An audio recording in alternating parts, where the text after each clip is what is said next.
All right, we are hours away from the NFL draft, and I decided I'm going to give you my final pre-draft rookie running back rankings for the 2022 class.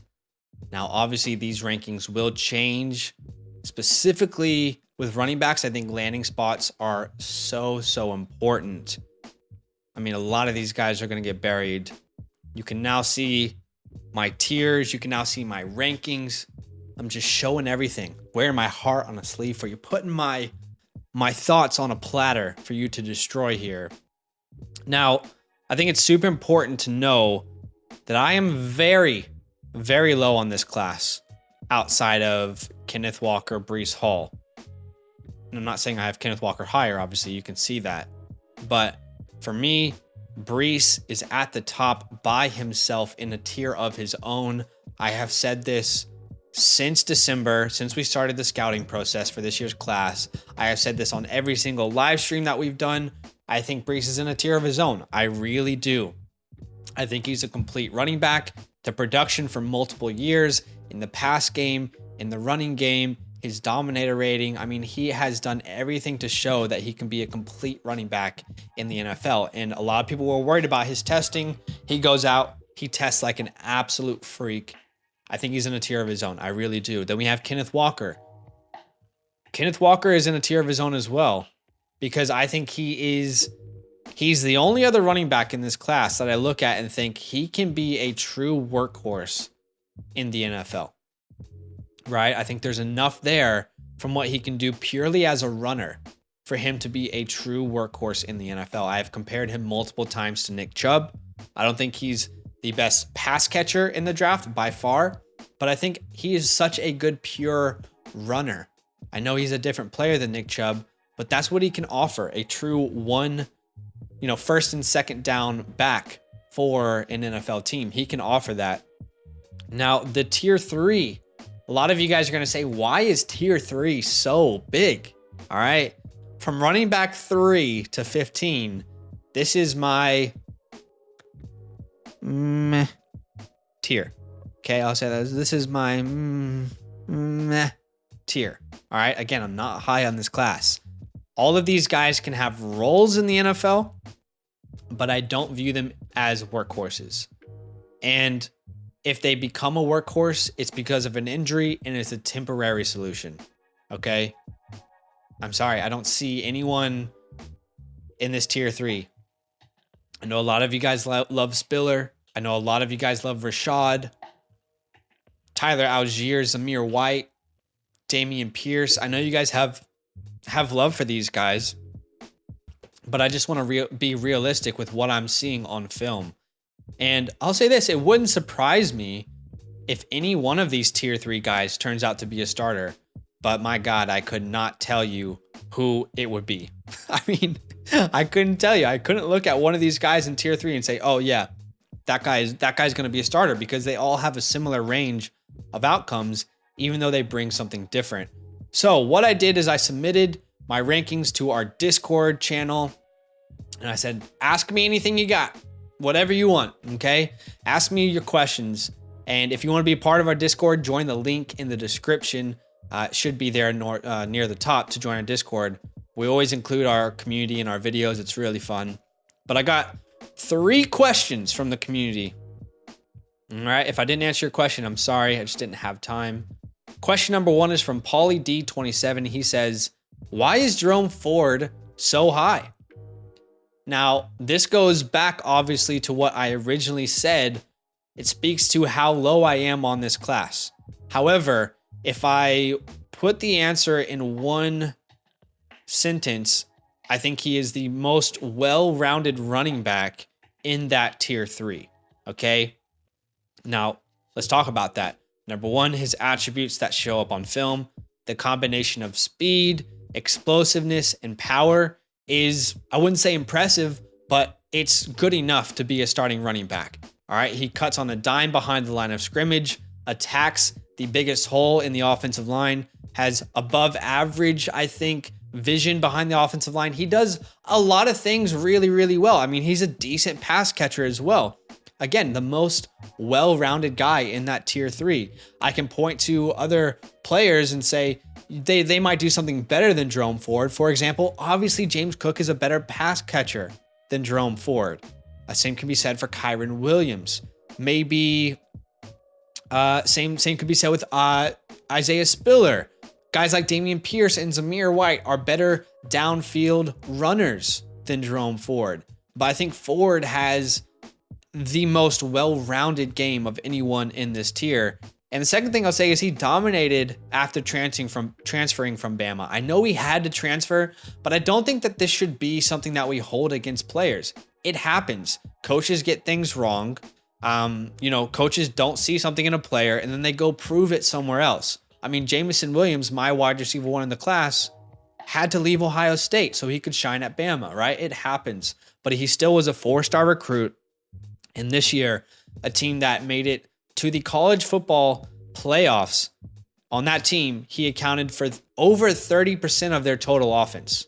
All right? Their total offense, over 30%. He absolutely dominated on one of the best teams in college football. And the last thing I'll say is my pro comp for him. I keep saying I think he's the most well-rounded running back in that tier 3. And that comes down to my pro comp for him, which is James Robinson. I keep seeing James Robinson every time I watch his film. He wasn't the most flashy guy coming out. He didn't get high draft capital. But when he got his chance, he showed that he can do a lot of things really, really well. All right. So that's why I'm high on Jerome Ford. Again, I'm not high on most of these tier 3 guys compared to a lot of the community, but hopefully that explains it. Question 2 is from SDay2137. He says, what teams are good sleeper landings for an RB, like the Rams a couple years ago for Akers? So when you ask this question, I assume that you're asking me teams that are not obvious, right? So I'm not going to sit here and say the Bills or, anyone who obviously has a huge need at running back. I'm going to give you some more sleeper landing spots. All right. So number 1, the Baltimore Ravens. All right. And reason being is they're a very run heavy team. They took a couple injuries last year and it completely changed their identity. So don't be surprised if we see a Brian Robinson, a Zamir White, a Kennedy Brooks, a Pierre Strong, a Dameon Pierce, an Algier. Don't be surprised if we see one of those, a Jerome Ford, land in Baltimore. Now, the Raiders are another team that I said were a sleeper, and I think they probably would be looking for a true pass-catching running back in this draft.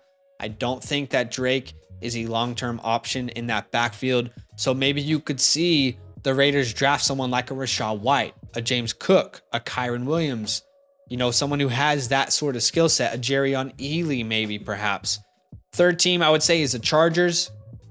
And it's really simple. Eckler's I'm not going to say he's getting older, but they constantly are looking for a complimentary running back in drafts.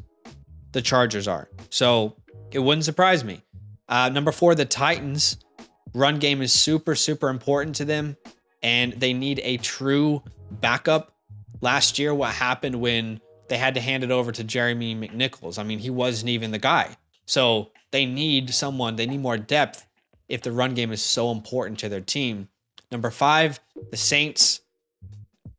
And a couple reasons. Number 1, you're paying Alvin Kamara, I think, $20 million when he's 30 years old. So you want to kind of expand his life in the NFL. If you're going to pay him that much, they could cut him, but I think maybe to help Alvin Kamara to take the workload off of him.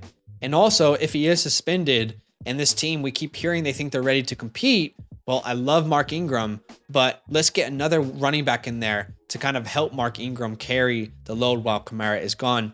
And the last team is the Seahawks, because there's really no long-term answer at running back. I'm sorry if that one's too obvious, but I know I love Penny. I think he showed great flashes last year, but I think the Seahawks can make a lot of sense for one of these tier 3 players. I don't think they'll get a tier 1 or 2, but yeah, I mean, why not go get a Tyler Algier, a Zamir White, Kennedy Brooks, a Dameon Pierce, Pierre Strong, Brian Robinson could make sense in Seattle. Same with Jerome Ford, Rachaad White. So it wouldn't really surprise me if one of these guys ended up on the Seahawks because the run game is so important to them, but there's no long-term answer. It's such a pivotal part of their offense.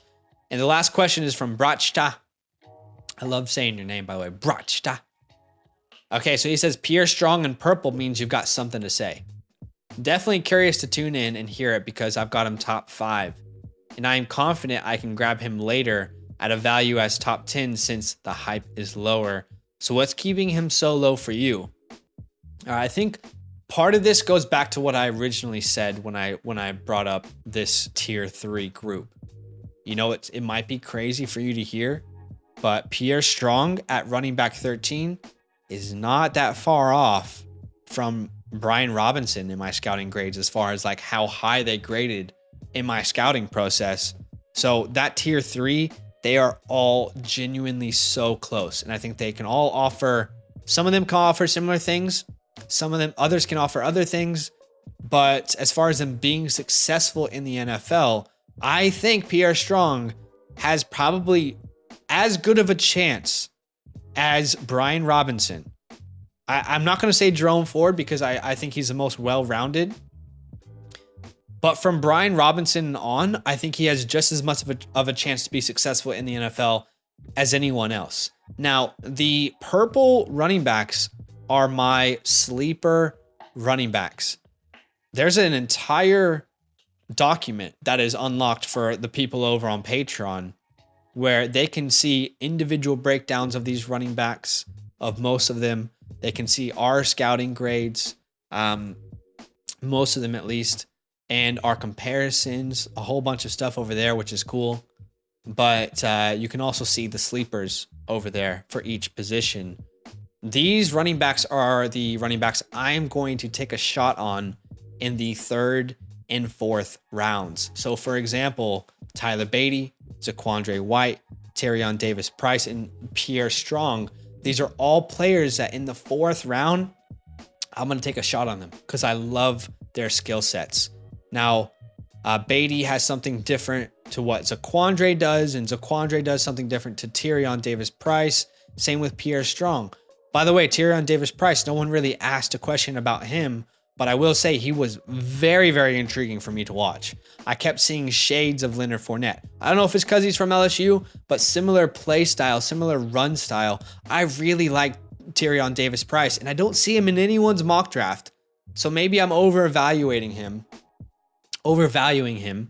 but I really liked Davis-Price. I think he could be a really good 1st and 2nd down running back for a team in the NFL. I think he's very underrated. But let's talk about Pierre Strong. I'm sorry this answer probably isn't going to blow you away, but that's how simple the purple is. He's a sleeper. He's someone that I like enough that these are the guys when I look at my rankings, I say, it's the 4th round. Who's available of these guys in rookie drafts? But on Pierre Strong, I like a lot of his attributes. I love his size, strength.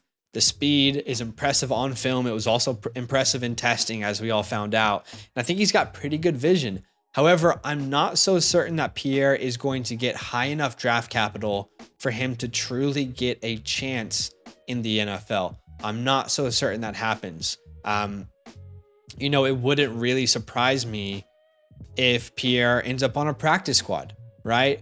I mean, Dokes last year from Cincinnati, I really, really loved Dokes in the pre-draft process, but he never even got a chance. And I think a lot of you guys, well, all of us are prone to this. We keep falling in love with these, sleeper players, but there's only so many running backs that can be on a roster. You know what I mean? And it's not like there's so many wide receivers that can play on the field at one time, but there's only ever one running back on the field at a time for 99.9% of formations. So Pierre Strong, the reason he's so low is because I just don't think he's going to get draft capital necessary. I want him to, but I'm not so certain he even makes a roster. Do you know what I mean? I mean, some of these guys are just not going to make rosters. I think Pierre will, because I think he'll show out in camp, but that's why I have him so low. I think a lot of people are going to be questioning him not even being, in the top division of college football. So he does fall into that meh 3rd round because I like his attributes, but I don't think he's going to be a workhorse. Now, there's a couple of generalized questions that I wanted to answer. So this one is from back in 82. He says, whose value could rise/fall the most for you if they have a good/bad draft or landing spot? Is there anyone off of your personal draft board that you don't like at their value? And is there anyone that you personally don't want to leave drafts without?